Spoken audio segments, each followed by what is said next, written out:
am Claire and I am 30 years old. I've been married for 2 years now, juggling my duties as a working housewife. I met my husband, Scott, at work, and now we live a happy life together. I wish I could say everything is perfect, but currently, I'm troubled by financial issues. Recently, my in-laws moved into a new house, but my brother-in-law, Eric, made an impossible promise for it, saying he would buy them the house. Eric's income is low. He quits jobs soon after starting and constantly changes them. Now, he's working at a company where he's overworked and underpaid. However, he's never been in debt before, so he managed to get approved for a 35-year mortgage. He then got carried away and bought my in-laws a new car, taking out a 10-year loan for it. Eric came begging to Scott, kneeling and saying, "I won't cause any more trouble." He asked Scott, "Can you help a little? Just $200 a month is enough." Scott is kind and easily persuaded. Even though $200 may seem manageable with your income, it's still not a small amount. Besides, we were against Eric taking out a loan in the first place. I tried to persuade him, but Scott said, "I owe my brother. Helping him out a bit is fine. I'll pay with my money, so don't worry." Scott told me that when he was a child, he got lost in the mountains and Eric found and saved him. Since then, Eric often uses his position as a lifesaver to make various demands on Scott. After Scott agreed to help with the loan payments, Eric's demands escalated. The agreement to pay only $200 a month soon increased by $100 each month, and we ended up covering 90% of the payments. Scott's monthly allowance couldn't cover it, so I had to contribute while saving money. I don't waste money, so I could afford to pay this amount. But honestly, I don't want to spend unnecessarily, especially since I want to have children in the future. Hey, wasn't the deal just $200? I can't understand how it came to this.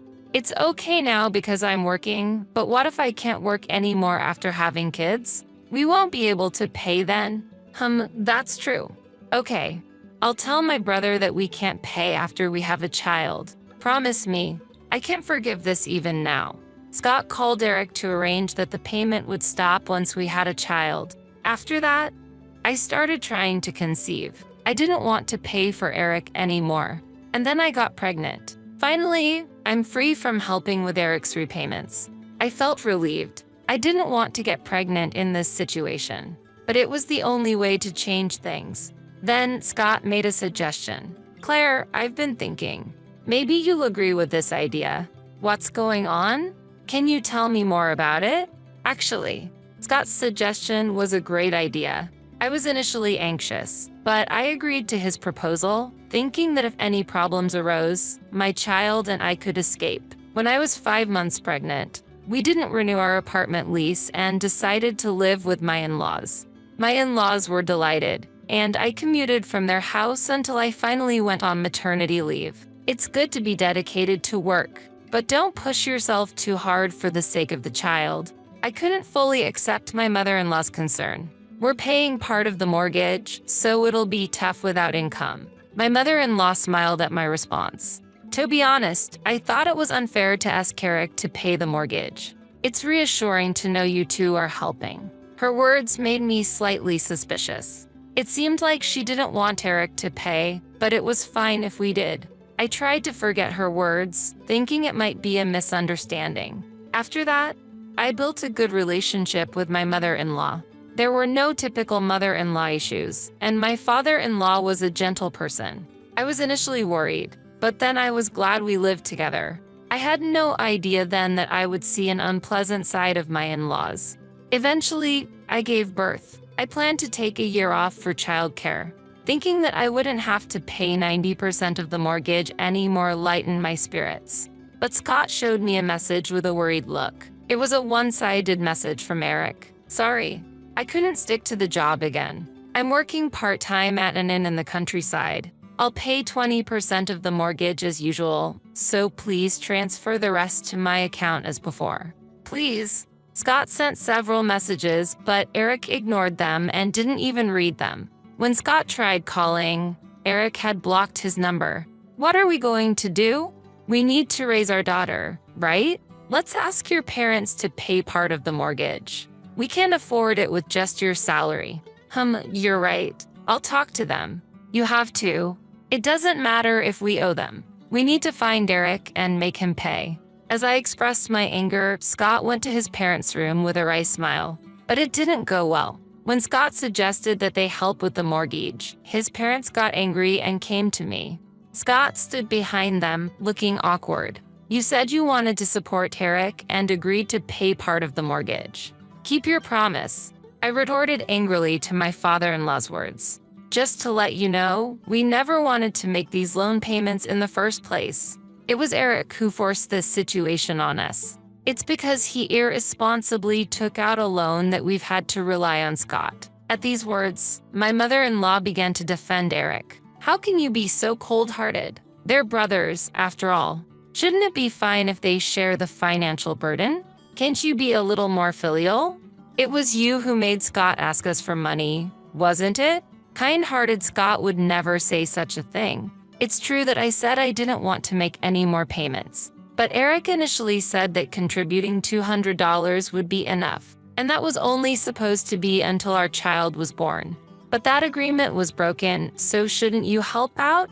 We never said we wouldn't pay anything. Well, how cheeky. I don't mind being cheeky. If Scott and Eric were sharing the burden equally, I could understand. But we are paying 90% of it. It's us who are suffering because Eric suddenly said he would handle the loan. Even after I said all this, my in-laws didn't seem to understand. Don't be so arrogant over such a small amount of money. As a daughter-in-law, you should just obediently follow what Scott and we say. At that moment, Scott, who was always gentle and calm, changed his expression. I felt a chill down my spine. The saying, the gentler the person, the scarier they are when angry, came to mind. Scott, still smiling, began to speak. All right, I understand. Then, we will leave this house. The reason we moved in was that I was worried about leaving Claire alone after she gave birth. Claire's parents had always said we could live with them, so we'll move out once we're ready. I nodded vigorously at Scott's words, feeling relieved. Actually, that had been our intention from the beginning. If we were going to pay the loan, we agreed to live with Scott's family under certain conditions. I didn't want to live with my in-laws, but I agreed to do so under the conditions Scott set. The condition was that if the in-laws sided with Eric, we would immediately leave their house and stop paying the loan. We had already contacted my parents, and they said we could come to them anytime if anything happened. The in-laws, still not understanding, said confidently, "Do as you like." 3 days later, we packed our belongings and headed to my parents' house. Actually, both our workplaces were closer to my parents' house, so it was more convenient. When we arrived, my parents warmly welcomed us, and my favorite dishes were prepared. My daughter also received a lot of love, and although Scott was initially nervous and careful, he began to bond with my father, drinking and laughing together every night. About a month later, my in-laws and Eric stormed into my parents' house. Apparently, Eric had gone back to his parents' house, complaining about Scott not transferring the money. And then the three of them came to demand payment for the loan. We dealt with them without letting them inside. Why didn't you transfer the money? They said they couldn't make the withdrawal. If there's a shortfall, you should pay it yourself. Is that how you treat your benefactor? So arrogant. Benefactor, huh? How long do I have to be grateful? If anything, I feel like I've helped my brother out more times than I can count. What did you say? You're alive today thanks to me. Have you forgotten that day? Eric raised his voice in anger, trying to overpower Scott. Perhaps he thought that gentle Scott would comply if he yelled. I couldn't stand it anymore, and before Scott could say anything, I shouted back at Eric. Enough is enough. Can you stop threatening us with the past? We've repaid our debt to you. More importantly, why did you sign up for the house and car loans for your parents all by yourself? It was to repay my parents for all they've done. That's a lie. There were other ways, like a parent-child relay loan. I know you told Scott that your annual income isn't even $30,000 and you weren't sure if you'd pass the loan review. My words left my in-laws with shocked expressions. Eric, what do you mean your income isn't $30,000? Was it a lie when you said you had changed jobs and were earning over $80,000 and we could rest easy? Hey, Eric, answer properly. As my mother-in-law pressed him, Eric paled and started sweating. That's not true. Where did you hear such a thing? Maybe Scott. Did you use the speaker phone? Maybe it was a misunderstanding. He tried to escape with an explanation, but it was too late. Scott played a voice recording from his smartphone of his conversation with Eric. I exaggerated about earning $80,000 when I didn't even make $30,000. I was hoping the loan review wouldn't go through, but it did. I can afford the loan payments. Can you help me? You owe me for saving your life, right? Scott stopped the recording and looked coldly at Eric. Gone was the usual gentle Scott. I'm the type who's curious about things. I record all my calls. Claire knew because she heard this recording, not because I used a speaker. It's thanks to me that you're here today. So, help me with what I want to do. Don't you want to be filial to your parents? I took out the loan intending to be. Maybe you helped him as a child, but we've repaid that debt. Please don't ask for more. We have a daughter now and need money for her future. You just want to look good in front of your parents, right? Then do it on your own. I said that as I was unable to contain my anger. Scott quietly patted my shoulder. Thanks, Claire. That's enough. Scott, since we were kids, our parents always favored Eric. I was always second. Eric probably took out the loan not really to be filial, but to curry favor with them. And he took out the loan knowing he couldn't pay it, planning to make us pay 90% of it. There's no reasoning with such people. So, we're cutting ties. Scott glared at his parents and Eric. Seeing this, my in-laws started to make a fuss. How dare you talk about cutting ties? You owe us. You should be filial to Eric and us. We raised you. That's right. Do you know how much money we spent so you could go to college? Pay the loan expenses as a way to repay us. Each time my in-laws said something, I grew more and more disgusted. If you keep causing a scene, I'll call the police. Please don't contact us anymore. With that, I forced all three outside and slammed the door shut. Soon after, the police arrived, and my in-laws and Eric left quietly. It seemed my parents had called 911 over 10 minutes ago, sensing the argument wouldn't end. Afterwards, we explained the situation to the police and sent them home. It seems that the police can't intervene much in family matters. We talked with my parents and decided to move out immediately. We found a new place easier than expected and started living in a new apartment with our daughter 2 weeks later. We told my parents our address and promised to visit occasionally, but we didn't tell Scott's parents or Eric anything. Scott changed his phone number and took steps to ensure that his parents and Eric couldn't contact him. Later, Eric apparently struggled with the loan payments and, along with his parents, managed to make the monthly repayments. Scott's father had already retired, and his mother had long been a housewife, enjoying a pensioner's life. However, due to the loan repayments, both had to start part-time jobs, leading to a tough life given their declining health.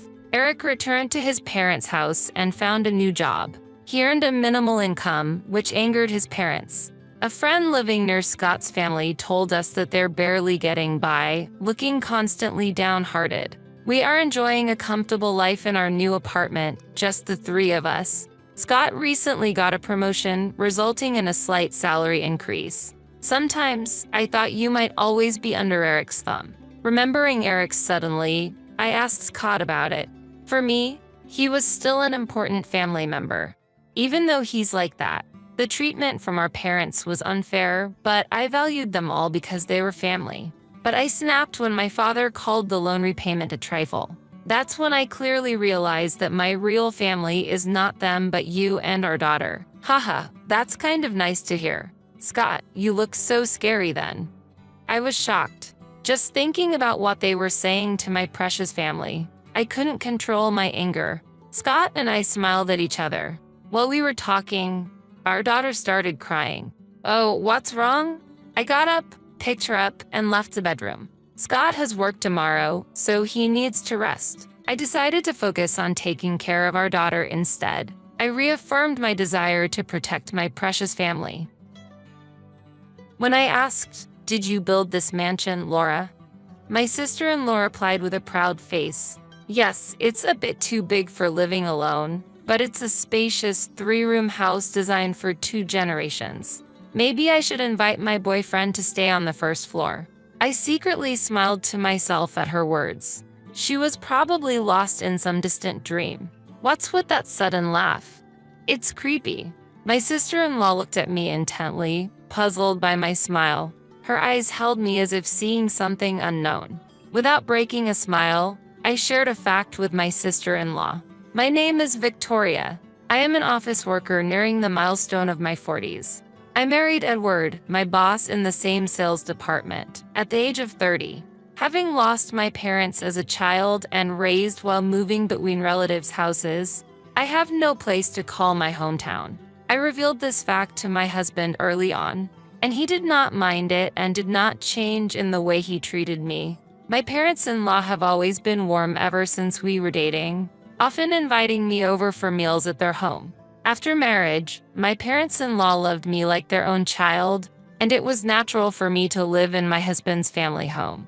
"This is your new home," my mother-in-law declared, and I still remember my husband's warm smile and my father-in-law's bright expression. My newlywed life was ideal, except for one point. There was one person who disapproved of our marriage and me living with them, my sister-in-law, Laura. She is 3 years older than my husband, lives in the house, but leads an active nightlife and rarely meets us in our daily life. However, her room is often littered with luxury brand bags, and her belongings are carelessly scattered in the living room. Judging from her possessions, it can be inferred that she has quite a lot of money, but no one in the family knows her exact occupation. My parents-in-law tend to avoid the topic of my sister-in-law, and any questions are met with vague answers.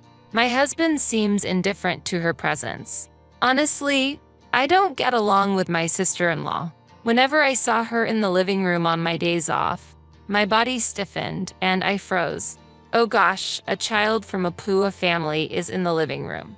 I might catch bad luck and end up in poverty by being so close, she said, and I looked down while holding a bitten toast, unable to muster the courage to leave. My mother-in-law, who was next to me, admonished her, but it didn't seem to reach her. Laura simply brushed her flowing hair, looked down at me, and said, "You are a stranger to me. It would be troubling if you stay here forever." Her words pierced my heart. I apologized in a small voice, and she snorted and left the room. "Don't worry about it," my mother-in-law consoled me, but the fog in my heart didn't clear up. As my sister-in-law said, "I'm not originally a member of this family. Even if it's the family I married into, I'm still an outsider. If only you were our child instead of Laura," my mother-in-law joked. It seemed that my parents-in-law and husband wished inside their hearts that my sister-in-law would leave the house, but there was no sign of that happening. I was unsure whether to tell my mother-in-law about a scene I witnessed recently. In the end, I decided to keep it to myself, fearing retaliation from my sister-in-law. I managed to force a smile in front of my mother-in-law while finishing a tasteless breakfast. Then came a long stretch of rainy days in the area we lived in. The old house seemed to be crying out in pain. There were leaks in the corridor previously, but never as badly as this time, and my mother-in-law could only smile wryly. The emergency repairs done by my father-in-law and husband were mostly ineffective, and the buckets placed around the house overflowed with rainwater, soaking the floors. Fortunately, our bedrooms and the living room were safe, and we could manage to live somehow. However, the problem was Laura's room. She hadn't been home for several days and would surely be surprised to see the state of her room. My mother-in-law and I had moved out her precious branded bags and watches from the room, but the room itself was as wet as if it had been exposed to the rain outside. It was impossible to even set foot in the room, let alone sleep in it. After moving everything out, we laid down blue tarps on the floor and stacked sandbags at its entrance. We finished the work and sat down exhausted on the living room sofa. "Laura might have to spend some time in the living room for now," said my mother-in-law with a wary voice. As I nodded unconsciously, I noticed the door being opened forcefully. Turning around, there was Laura standing at the entrance, looking at us with an angry expression. Apparently having seen the disastrous state her room was in, with her hair and coat wet. "My room is unusable," she said in a low voice, barely containing her anger. My mother-in-law hesitated for a moment but then looked at her intently, regaining her composure. "You can't live in that room until the repairs are done, can you?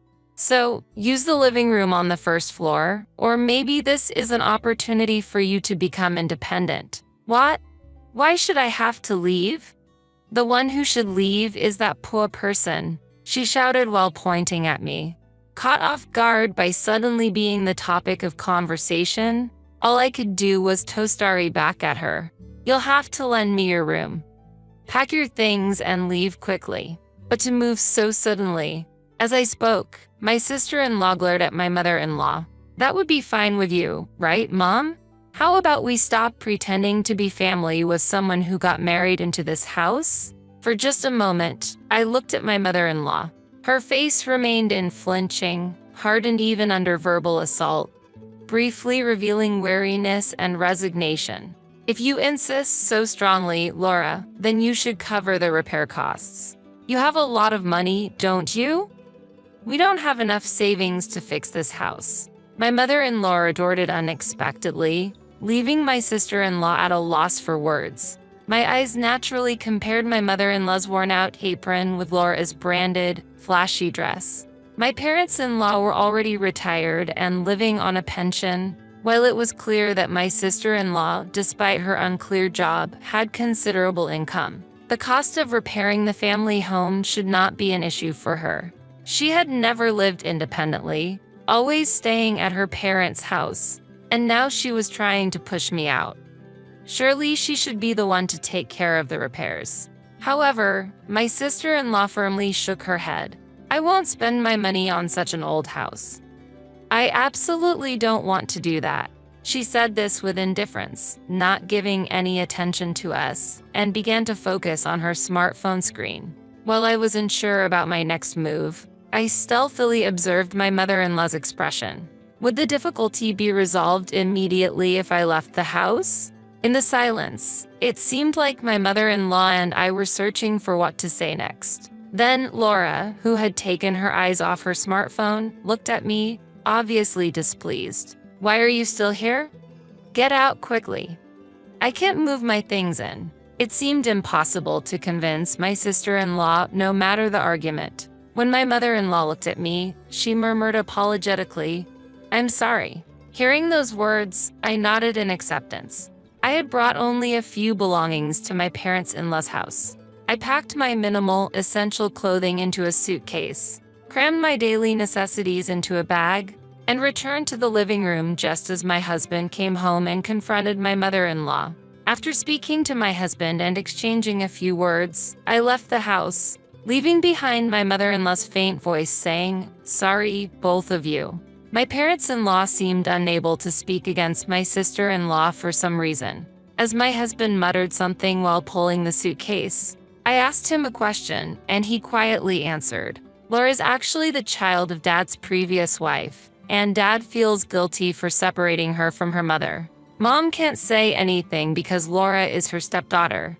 Nevertheless, it seems both of them are overly fearful of her." My husband's murmurings dissolved into the slowly darkening sky. I felt a snag in my heart, yet I could find no words to reply. Now, more than ever, I must consider our own living situation rather than that of my in-laws. We need to visit a real estate agent soon to find a new place to live. Desperately suppressing my sinking heart, I started discussing dinner plans with my husband in a bright tone. After spending a few days in a hotel following our departure from my in-laws' house, we were fortunate to find an apartment conveniently located between our workplaces and not far from my in-laws' house, allowing us to start a new life without the need for a major move. Half a year had passed since we left my in-laws' house. As planned, we left the apartment on our day off and headed to a specific location. In just a short 15-minute walk, a gleaming new house came into view. A few cars were neatly parked in the spacious driveway, and it seemed a barbecue was being held in the garden, which was partially visible from the street. Stepping onto the property unexpectedly, I spotted the person of interest at the center of the laughter and conversation. She noticed me and looked surprised. "Oh, it's you, Victoria," my sister-in-law said as she informed her friends of something, and then made her way through the crowd toward me. She was still dressed in flashy jewelry and an expensive dress, exuding the air of affluence. Standing before me, her demeanor shifted from the bright expression she had given her friends to a cold gaze as she looked down at me. "I don't remember inviting any poor people." "What? Did you come to search the garbage?" "No, I didn't come here with that intention." "Humph, it seems you can't become a proper adult without parents." I didn't respond to my sister-in-law but looked around instead, noticing her friends and acquaintances gathered in her new home, celebrating the housewarming. Although I hadn't received a formal invitation, my husband had learned about the party through her social media account and had informed me. After surveying the surroundings with a calm demeanor, I looked back at my sister-in-law. "Did you build this mansion, Laura?" I asked, to which she proudly replied, "Yes, it's a bit too big for just myself, but it's a spacious 3-room house for 2 generations. Maybe I should invite my boyfriend to live on the first floor." I secretly smiled to myself at her words. She was probably indulging in some distant dream. "What's wrong?" "Don't start laughing suddenly. It's creepy." My sister-in-law stared at me, puzzled by my smile. Her eyes held me as if looking at something unknown. Without breaking a smile, I revealed a fact to her. "Actually, this house is mine." My sister-in-law stopped in her tracks. "You must be mistaken," she said, tilting her head. I confidently reiterated that the house was indeed mine. Her complexion changed abruptly, turning red. "What nonsense are you talking about? Stop joking." As expected, my sister-in-law attempted to argue back forcefully. Her loud voice caused some of the surrounding people to turn and look our way. My sister-in-law watched my next move with a somewhat embarrassed shrug of her shoulders. I took a document from my bag and presented it in front of her. "Is this a deed?" My sister-in-law stared at the document I presented. I pointed to a specific line in the document, and her gaze followed. At that moment, her facial expression twisted. My name was clearly written on that deed. The new house that my sister-in-law believed was hers was actually mine. After my parents passed away, I had saved almost all of the insurance money and inheritance I received. I had dreamed of building my own house since adulthood. Seeing the deterioration of my parents-in-law's house and their hardships, I decided that it was time to use that money. And I was determined that this house must not be taken by my sister-in-law. In fact, I financed and built this residence. However, you have been claiming it as your own without permission and even hosted a party here. Before I knew it, a crowd of curious onlookers had gathered around us, quietly watching the unfolding situation. The tension gradually escalated as people began to ask, "Isn't this house yours?" "Yes, it's my house." After all, the deed and the keys were in the house, my sister-in-law asserted strongly. "That was meant to be given to your parents since we were planning to live together. Did you take the keys without permission?" As I continued speaking, I regretted my carelessness for not having given the keys to my parents-in-law beforehand. I wondered why my sister-in-law did not realize that I was the one who had built the house, even though she must have seen the deed. Perhaps she had been indulging in the ideal fantasy of living there only with her parents. "Have you been receiving money and valuables from your parents in this way until now?" I asked sharply. My sister-in-law lost her words for a moment, looking stunned, but soon countered with an angry voice. "Stop making such empty excuses. My parents were supporting me so that I wouldn't have to work. Isn't that what parents are supposed to do?"